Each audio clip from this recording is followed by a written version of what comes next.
هەر سەبارەت بەم پرسە گفتوگۆکەین لەگەڵ بەڕێز داناجەزا ئەندامی پێشووی پارلەمانی عێراق لە سلێمانی و لەگەڵماندا. بەڕێز داناجەزا سڵاوتان لەبێ کاتتان باش. پێتان وایە هیچ نیازپاچیەک هەبێت لە حکوومەتی فیدراڵەوە سەبارەت بە چارەسەرکردنی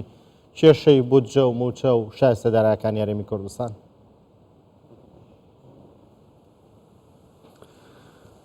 سڵاو ڕێزم بۆ جەنابێت بۆ بینەرانی کوردستان 24. ڕاستیەکەی پرسیارەکەی جەنابەت ینی من هەبێ بە شێوەیەکی کە جوابی بەمەوە. نیەت پاکی خۆی لە سیاسەتە نیەت پاکی نییە، دایمە بەرژەوەندی هەیە، بەڵام وەکو بڵێ ئایا نیەت پاکی هەیە بۆی کێشەکان چارەسەرکرێەوە پێکەوە با بڵێن علاقەیەکی تەندروست لەگەڵ هەرێمی کوردستان و حکوومەتی هەرێمی کوردستان و گەلی کوردستانە دروست بێ. من تەسەمورە ئەم پرسیارە زیاتر وەڵامەکەی لایەنە سیاسیەکانی عێراقن نەک حکوومەتی عێراقی، چونکە بڕیار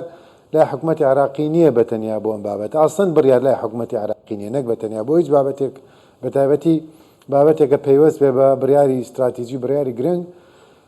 متەسەورمە لایەنە سیاسەکانی کە حکوومەتی عێراقیان پێگەناوە یان ئەوانەی لە پشتی پەردەوە حکوومەتی عێراقیە بن بڕێوە، بە تایبەتی لایەنە شیعەکان براشیعەکانمان ئەوانە کاریگەریان هەیە لەسەر هەر پرسێکە پێویستی بە بڕیار بێ. بۆیە ئەمە ئەبێمە لەو لایەنە سیاسیانە پرسین ئەوان نیەتیان هەیەە. ئەوەی کەم نەیبینم تا ئێستا بەداخۆیانی ناتوانانی بڵێ نیەتێکی لە 100 هەیە بۆ سفرکردنەوەی کێشەکان.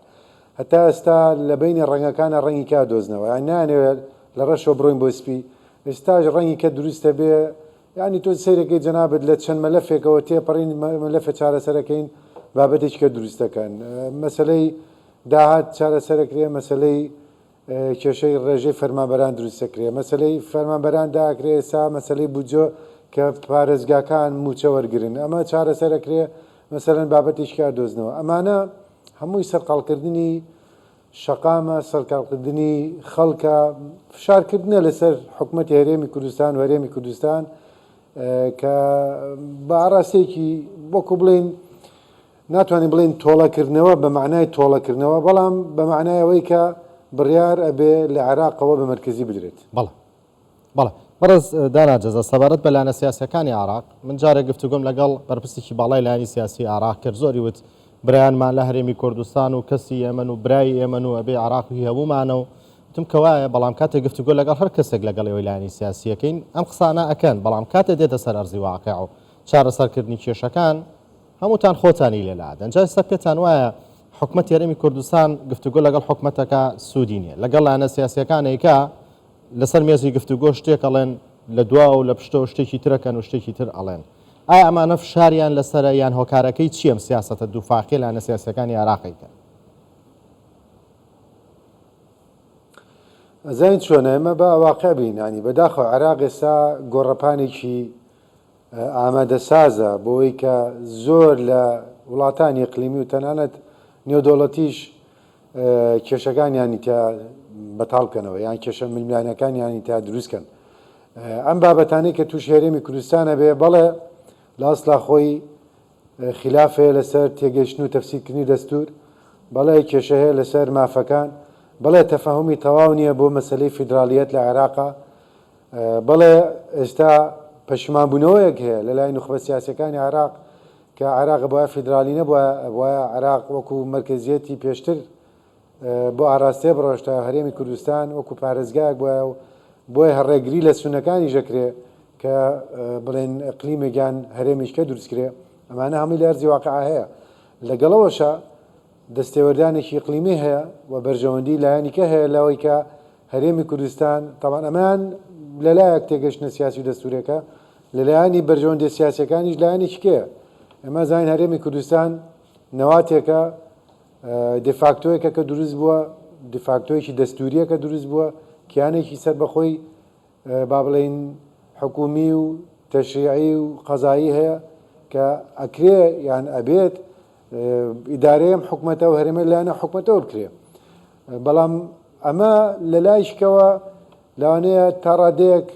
لەلایەن بەرنامەی استراتیژی هەندێک وڵاتانی دراوسەیە ئەمە خۆشحاڵی نەبێ، بۆیە لەوانەیە هەوڵ بدرێت کە هەرێمی کوردستان لاواز بکرێت یان دەسوقاچی بەسترێتەوە یان بە ئاراستەیەک بڕواکە نەتوانێت لەوە زیاتر گەشە بکە یا پێگەی بەهێز بێ وێ بینین هەوڵیان ناوە دایمە لە جنگبە ئەساسیەکانی هەرێمی کوردستان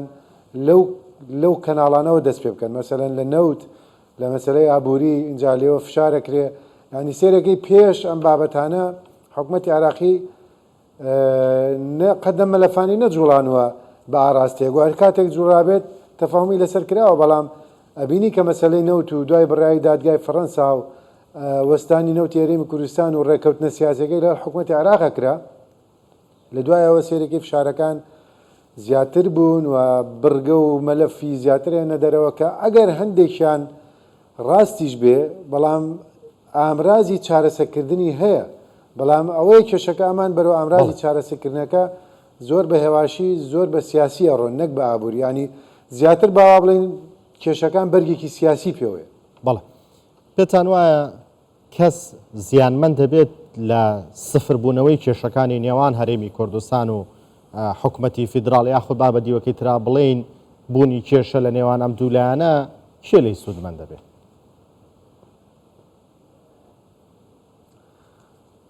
پرسیارێکی جوانە طبعاً ئەوەی کە بۆ جەنابتم باس کرد یەکەمیان کێ سوودمەندە لەوە ئەوە لایەنە سوودمەندە کە ئەوێ لە عێراقێکی بەهێز نەبێ سەقامگیر نەبێ عێراقێک نەبێ لەسەر بنەمای دەستوری و یاسا پەیوەندیە سیاسی و کۆمەڵایەتەکانیش دروست بێ ینی ئەمە تەنها باسی عێراق ناکەین ینی ئەو پەیوەندیەی لە نێوان هەرێمی کوردستان و عێراقایە بە پێی واقعی کە عێراقی ئێستا ئاوایە تەنها مەسەلە بودجە نییە ئەمە حساب من دایمە وتم ئەمە بچووکترین بابەتە مەسەلەی بودجە و موچی فەرمانبەران بۆ لەم بچووکە نەک لەبەرەوەی گرنگە لەبەرەوەی کە مافە ئەمە مافێکە ئەبوو هەر ئەسڵەن ئەمە نەچواتە معادلە سیاسیەوە بۆ ئێمە بابەتێکی بچووکە بەڵام بەداخەوە واقعەکەوەیە بابەتێکی زۆر کاریگەرە چکە پێوەستە بە ژیانی ڕۆژانی خەڵکەوە ئەو لایەنەی کەنایانە عێراق سەقامگیر بێ لە ڕووی پەیوەندی کۆمەڵایەتی لە نێوان هەرێمی کوردستان و باقی عراق لە ڕووی سیاسی لە ڕووی ئابووری لە ڕووی ئەمنی ئەو لایەنانە سوودمەند دەبن لەوەی کە عراق بەم شێوە هەشە بمێنێتەوە بۆی کە کاریگەری خۆیان هەبێت لە عراقا بۆی کە دەستی خۆیان هەبێت لە عراقا بۆی کە بڕیار یەکلاکەرەوە لای خۆیان هەبێت تۆ جەنابەت سیر کە ئەم کێشەیە تەنها لە هەرێمی کوردستان نییە فرمسەری خواری و عراقا هیچ حیزبێکی سیاسی لەگەڵ حیزبێکی سیاسیە بە تاوێ ڕێک نییە چەندین هێز و میلیشیا و گروپی چەکداری دروست کراوە ئەگەر یەکێک نیەتی هەبێ یارمەتی عراق بە یا عراق بە سەقامگیری بەهێزی دروستکە چۆنە چێ گروپ بەشیان کە و جەماعەت چەکداریان کە هەمویان لەژێر کۆنتترۆلی خۆی بووی لە کاتێکە ئەمانە نەبن بە یەک هێزی بەهێز هەمووی هەرێکەوە ئایدۆلۆجیاکی جیاوازی بۆ دروست کراوە ئەمە ئەوە پیشانەیە کە بەڵێن یەتێکەیە کە عراق بەو شێوەیە بێ لاواز بێ داهاتەکانی بڕوات خەڵکەکەی زەلیل بکرێ و سەقامگیریکی سیاسی کۆمەڵایەتی دروست نەکرێت ئەمە بۆ ئەدەستراتی درێژخانەکەیتی بەڵێ بەڕێزداناگە بە کورتی وەڵام بێتەوە سپاس دەکەم یان دەخسەکانی تو ئەوە دیار بوو کە چه حکوومەتی عراق چ لانە سیاسەکانی عراق وا لە هەرێمی کوردستانەکەن کە کێشە گەورەکە نەبینێت کە مەسلەی خاکە مافەکانی دیکەیە بە جۆرێک فشارەکان خسۆتە سەر موچە کە وای لێ بێت تەنها چاومان لە موچە و بودجەکە بێت وەڵا بەتەکید دایمەوەمان وتووە بەتەکید هەموو جارێک ئەم مەلەفە لە هەموو ساڵێکە کە میزانیە و موازنە دانرێ ئەم بڕگەیەک دانرێ بۆ هەرێمی کوردستان دایمە بە شێوەیەک دانرێ کە تەفسیر و تەویلێکی جیاجای بۆ بکرێ اینجا ئاخرێتە ئەم تونێلانەوە تا لە تونێلەکەی تە دەرەوە ساڵەگەڕەوە ساڵێکیکە بجێ و موازنەیەکی کێتەوە عینەن هەمان بەزم و سیناریۆ لە خولی ئێمە و پێشتر و ئەم خولەژەر عینەن بابەتیان تووشە بێ بەڵێمە سەرقاڵکردنە بەڵێمە فشارێکی سیاسیە بەڵام ئایا دەربازبوون و چارەسەر هەیە بەڵێ هەیە چارەسەرەکە چییە یەکەم هەنگاو کەمە مندامەتوم ئەمە نە ختوکەیانی عاتیفی خەڵکە نە مبالەغەیە ئەمە واقعە یەکریزی هێزە سیاسی کوردستانەکان زۆر فاکتەرێکی گرنگە کە عراق بە شێوەیەکی کە تەعامل بکە ئەمە یەک دووهەم ئیسیناد لەسەر دەستورە پێداگیری لەسەر تەفسیری دەستور سێهەم داخلکردنی لایەنی نێودەوڵەتی بۆی کە ئەگەر نابژیوانیش نەبێ بەڵام چاودێر بێ لەسەرەوەی کە کێ خەتابارەی دەستور جێبەجێ ناکە بۆ ئاراستەیەم تەسەورەکەم ئەگەر بەم ئاراستەیە سابڕێن کە تقریبەن ئێستا لەسەر خەتێکی ڕێکین لایەنە سیاسەکان هەمووی متفاهمن لەسەر ئەم بابەتە لایەنە سیاسی کوردستانەکان و دۆستەکانی هەرێمی کوردستان لە لایەنە سیاسەکانیکەی عێراق منە تەسەورەکەم بتوانێت ئەم قۆناغە تێپەڕکرێەوە ئیشەڵا مچەخۆران و هەرێمی کوردستان بە بودجەی خۆشی و بودجەی پەرەپێدانی پارێزیەکان بودجەی خۆی گرێ بەشکە بتوانین ئەم قۆناغە تێپەڕین قۆناغێکی هێوری اقتصادی و ئابووری و سیاسی کۆمەڵاتی دروست بێتەوە. بەڵێ بەڕێز دانا جەزان دامی پێشووی پەرلەمانی عێراق لە سلێمانی و لەگەڵماندا بوو. سپاس بۆیەوە.